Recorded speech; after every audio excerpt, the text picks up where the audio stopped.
तू लोग के 10 बार कह चुकल है कि हमरा से कौनो मदद का उम्मीद मत रखे, फिर भी चली आवली।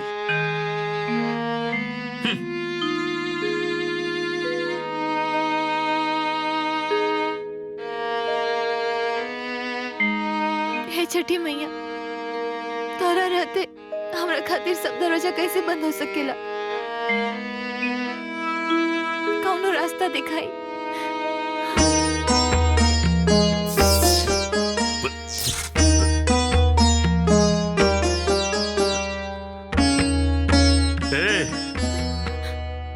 एक मिनट रुक जा।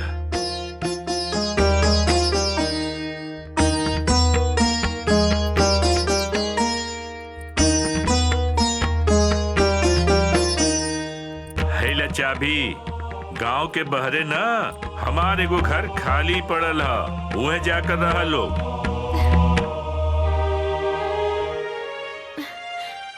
सेठ जी, राउरी उपकार जीवन भर ना भूले। ठीक है ठीक है, बाकी हमसे और कोनो उम्मीद मत रखिए लोग। हाँ तो पता नहीं हमारे दिमाग में का हो गल कि हम तोरा के चाबी दे दिली। जा यहाँ से, अब जा।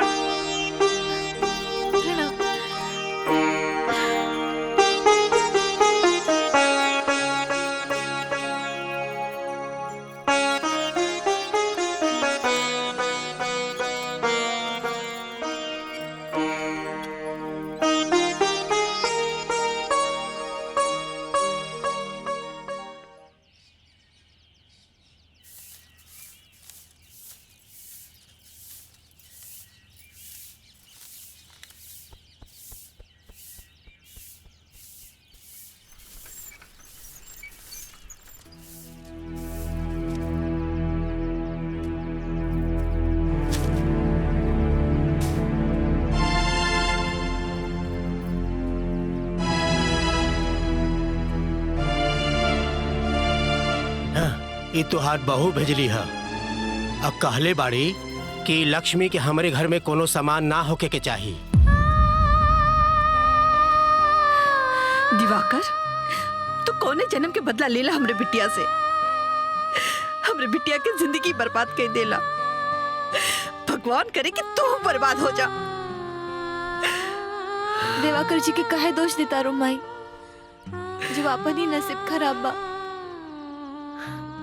चिंता मत करो, छठी मैया सब ठीक कर दी है, हमके पूरा भरोसा बा।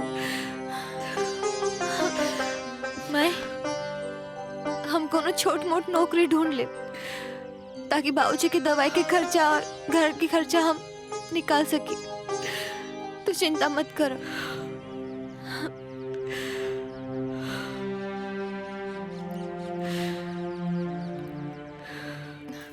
साहेब, हमके नौकरी चाहिए, हमके पैसा की सख्त जरूरत बा। हम कोनो भी काम करे खातिर तैयार बानी, बस हमके नौकरी चाहिए। हमके नौकरी दे दी।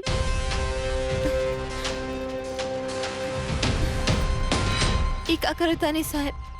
फिलहाल तो हमरा लगे ये वो काम बा, हमके खुश कदा रकम जन तू कहा।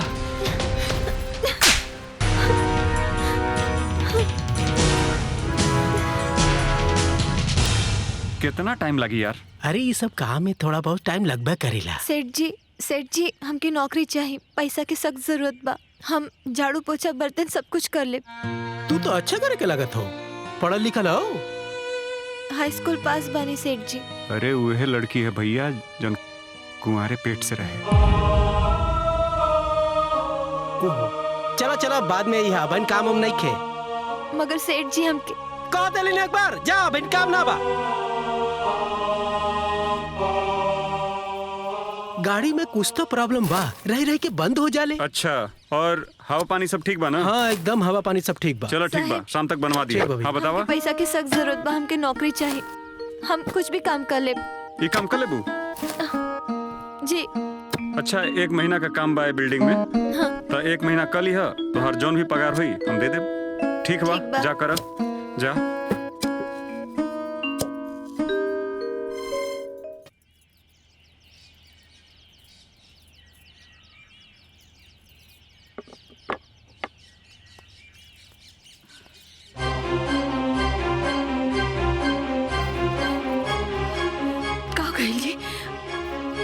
चिंता मत करी, सब ठीक हो जाए। लक्ष्मी कहीं भी है ना, ओकरा के कोनो काम मिल जाए और राउत दवाई ले आई हूँ।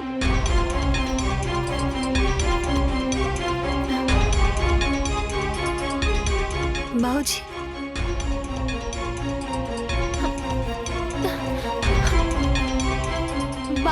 बाबूजी की दवाई के इंतजाम हो गई माई। एगो बढ़िया नौकरी लाग गई बा। अब घर के खर्चे में कोनो दिक्कत ना आए। अब सब ठीक हो जाए। हाँ।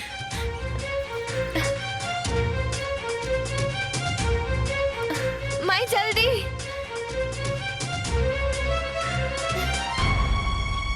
हाँ बाबूजी।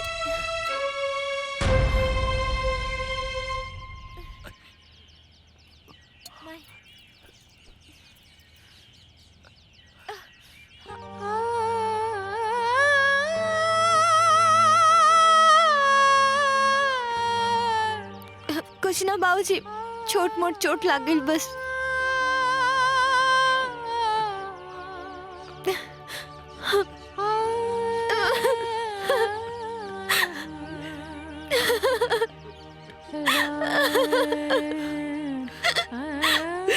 का छठी मैया, तोरे भक्ति के ये सिला हो, जोन हाथ मेहंदी से लाल होके के सपना देख ली हो, उहे हाथ ईट पाथर के चोट से लाल बा।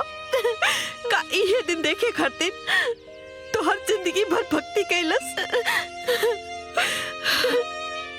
हे छठी मैया, तो सच में बाड़ू की ना कि खाली ईट पाथर की मूर्ति बाड़ू? जो दुनिया तोहरा के देवी के दर्जा दे रहल बा। चुप रह माई, ये का बोल रहल बाड़ू? छठी मैया की शक्ति पे शंका मत करो। तो बस हमने की परीक्षा लेता रही, ये दिन जल्दी बीत जाए।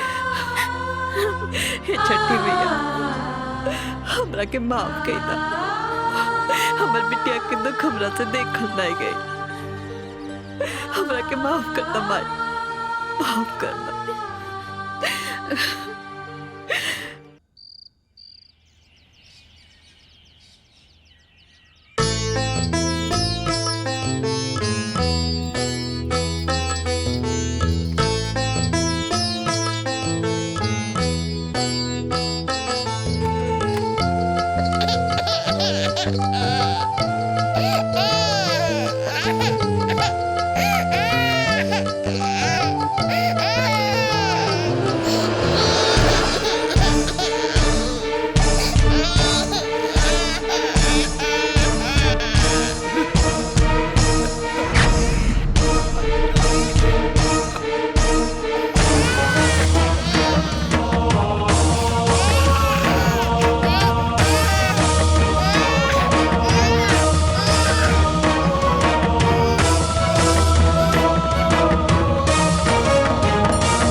ठीक हो गई नी?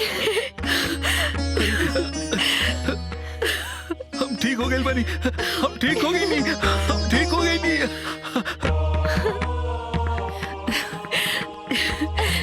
ये छठी मैया,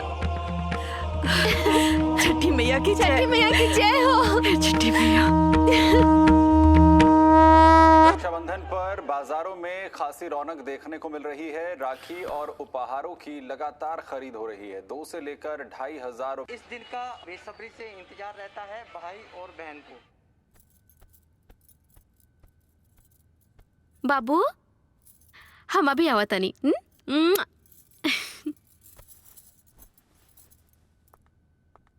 बच्चों के लिए कुछ खास राखियां हैं, आप जो तस्वीरों में देख पा रहे हैं, जो बहनें हैं, क्योंकि 3 दिन का अवकाश होने के चलते कुछ बहनें हैं अपने कह सकते हैं काहे ओकरा बारे में सोच के रउआ मूड खराब करत बानी।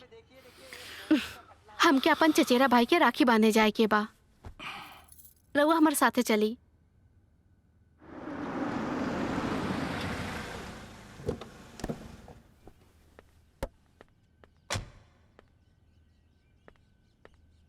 लक्ष्मी, लक्ष्मी, जानकी जी कहाँ बनी? अरे अरे ऐसे कैसे मुंह उठा के घर में घुस रहा बाड़ा? कोनो तमीज बाकी ना? के बाड़ा तू? जी माफ करब, हमारा नाम दिवाकर है और हम लक्ष्मी जी जानकी जी के परिचित हैं। परिचित? लक्ष्मी कहाँ बड़ी? ऊ कलंकनी से हमनी के कोनो रिश्ता नहीं खे।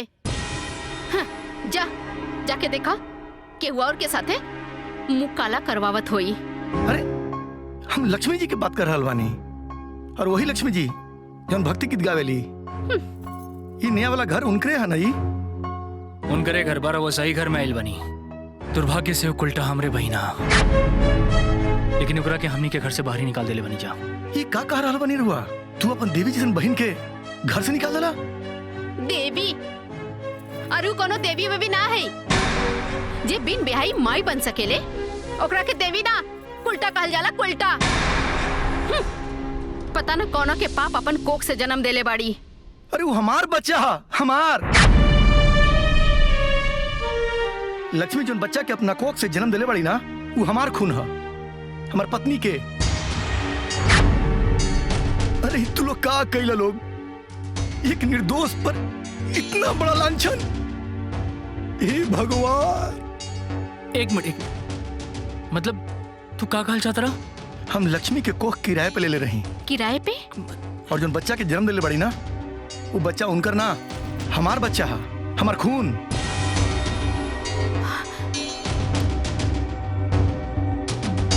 तू अब कहीं सरोगेसी की बात तो नहीं करत? हाँ, तू सही समझ रहल बड़ा। सरोगेसी, हम वही सरोगेसी की बात कर रहल बानी। लक्ष्मी हमार बच्चा के सरोगेट माई बाड़ी। ये तू का बात करता रहा? दीदी सरोगेट माई काहे बनले? लेकिन तुहर जान बचावे खातिर, काहे कि तहर ऑपरेशन खातिर 10 लाख रुपया की जरूरत रहे, और हम सरोगेसी के बदले उनका का 10 लाख रुपया देले रही। और आज जब तू जिंदा बड़ा ना, आज वही पैसा के देना। लेकिन दीदी आखिर हमरा से झूठ काहे बोली? ये काहे कहली कि हमारा ऑपरेशन एगो एनजीओ की मदद से भइल बा? शायद वो हमार पत्नी के दिहल वचन तोड़ना पहली। एक बहिन अपन कोख किराए पे चढ़ा के अपन भाई के मान सम्मान के ठेस पहुंचाओ ना चाहत रहे, यही से वो एनजीओ से झूठ बोल ली। हमसे कहोगे,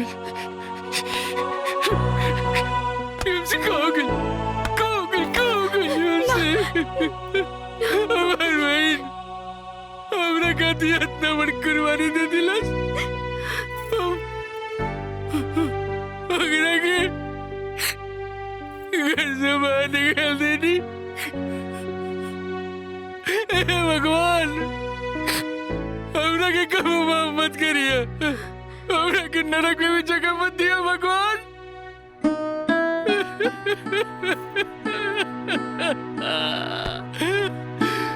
नरक में भी जगह मत दिया भगवान। आसमान में गलती हो गई बा।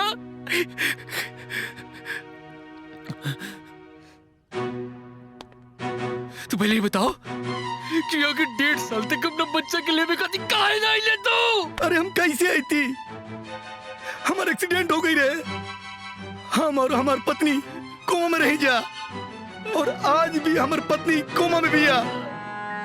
और जब हमरा होश आइल तो हमरा बच्चा के याद आई और हम बेतहासा दौड़ के आई नहीं। ना एकरा पे भरोसा मत करिया, ये हमनी के साथे धोखा कर रहा बड़े। ये हमरा संग धोखा नहीं के करत, तू हमरा संग धोखा के लिए बड़ू। कैसे की अगर तू हमरा से झूठ ना कहती, हमरा पे भरोसा करी तो हम अपना दीदी के बहुत नोट करती।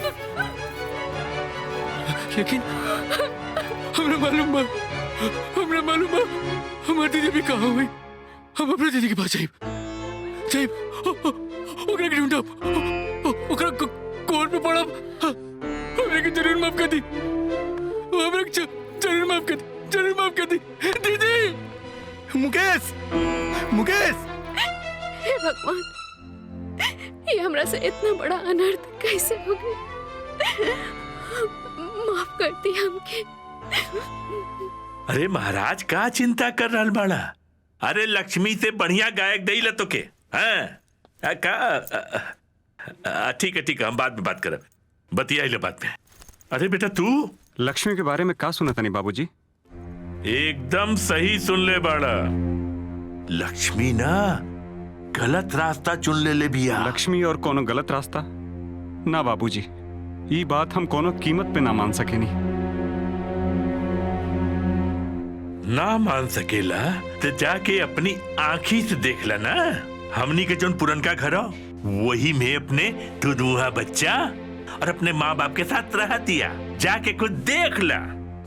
ए सुना यहाँ रवा, हमरा के एक बात बतावा, तू लक्ष्मी में काहे इतना इंटरेस्ट लेत बाड़ा? यही बते शहर से आयल बाड़ा का?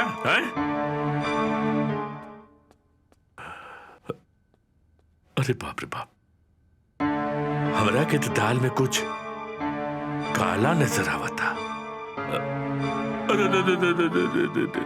कहीं हम ही तो नाजायज बच्चा के नाजायज दादा तो नहीं की? अरे बाप रे बाप गई। अरे बाप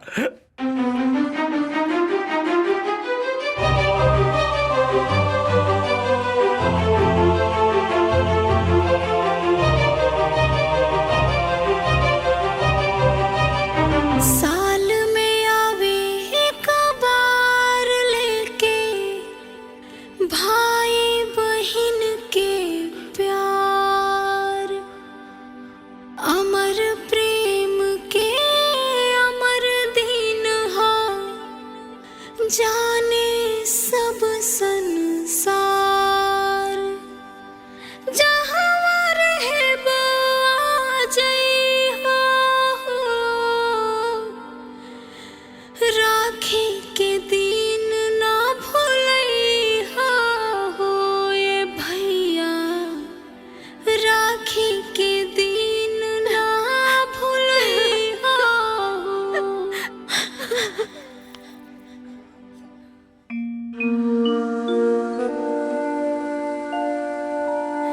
माई, ये राखी के हकदार कलाई तो हमसे बहुत दूर चल गई। अब हम केकरा के बांधे भी राखी।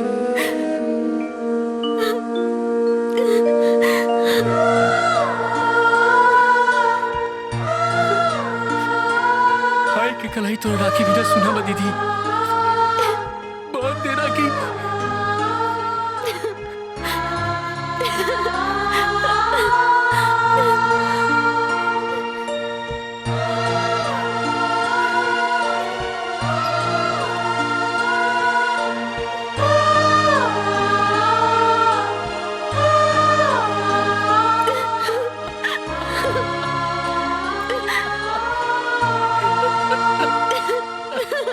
दीदी हमके माफ कर दे दीदी, हमके माफ कर दे दीदी, हमके माफ कर दे।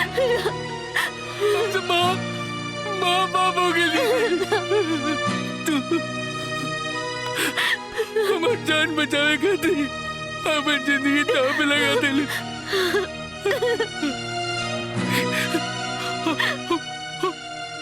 तेरे जिंदगी के नर्क बना देने। दुनिया वाला के भाषा बोल लगनी दीदी। भाई बहन के रिश्ता के बदनाम कर दीदी। हम भाई बहन के रिश्ता के नाम पे कलंक मानी दीदी। तुम मार मार मार दीदी।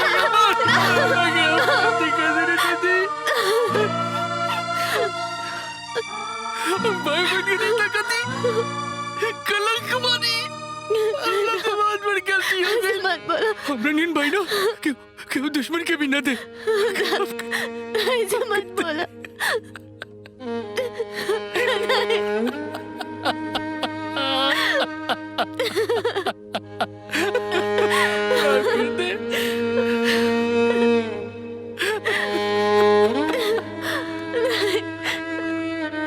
हमके बता, तोरा से ही सब क्या कहला? हम बते नहीं। हाँ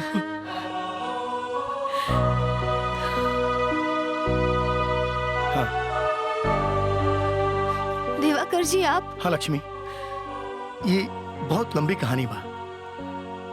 हमारे एक्सीडेंट हो गई रहे। हम और हमार वाइफ काफी लंबा टाइम से कोमा में रही है। जब हमरा होश आइल तब फिर हम अपन बच्चा लेवे खातिर तार नया वाला मकान पर गए रहे। फिर मुकेश से सारी बात हमरा मालूम चलल और इनका साथ हम इजा चले नहीं। हमरा के हमार बच्चा दे दे लक्ष्मी। हम अपन बच्चा लेवे खातिर आइल बनी।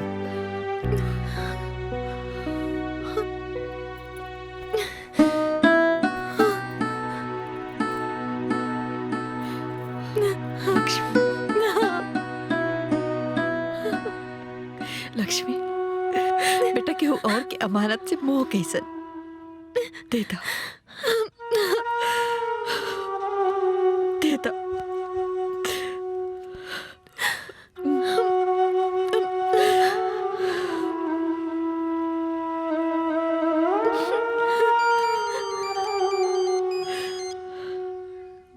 हेलो। हाँ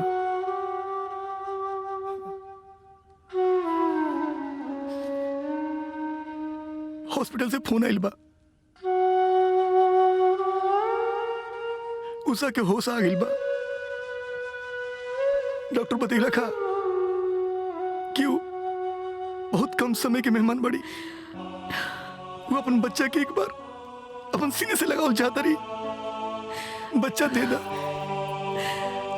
लक्ष्मी।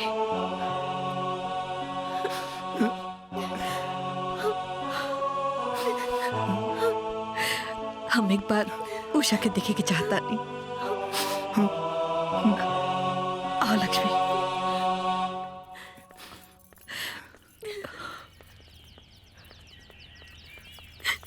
दीदी हमरा के माफ कर दी।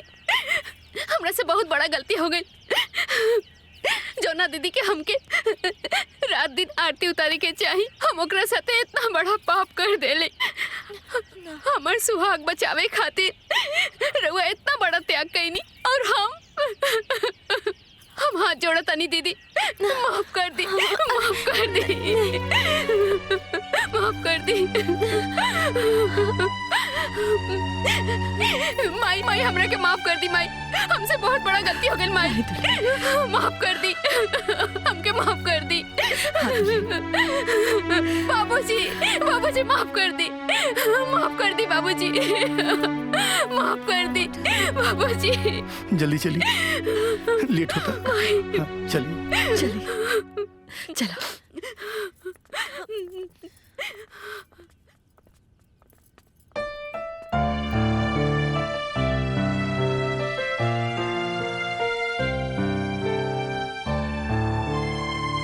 उषा, अपन मुन्ना उषा, अपन मुन्ना आइल बा उषा।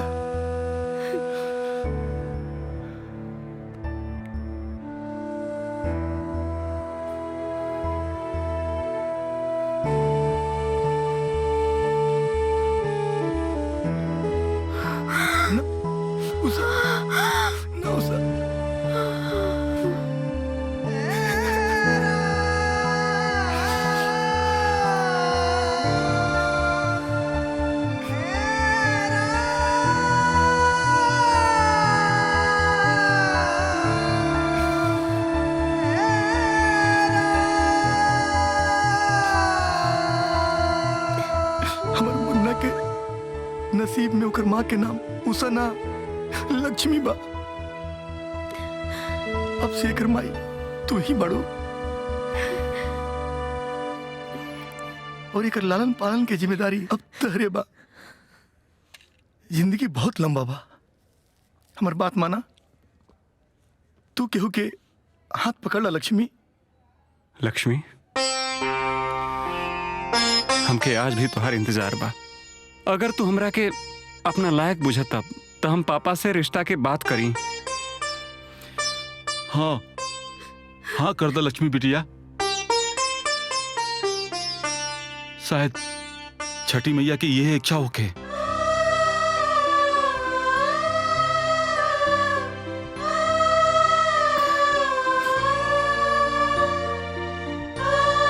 हाँ, हम अपने पापा के फोन करता नहीं। ए बेटा, फोन लगाए का कोनो जरूरत नहीं के। हम सब बात सुन लेनी। लक्ष्मी बिटिया सचमुच लक्ष्मी बिया और हमें तोरे ऊपर गर्व है कि तू एकरा के अपना लेला। लक्ष्मी बिटिया, आज तक हम तोरे साथ जौन भी गलत व्यवहार कैनी, जौन गलत तोहरा के बोली, ओकरा खातिर हमरा के माफ कर दिया और लक्ष्मी के रूप में हमरे घरे आ जा।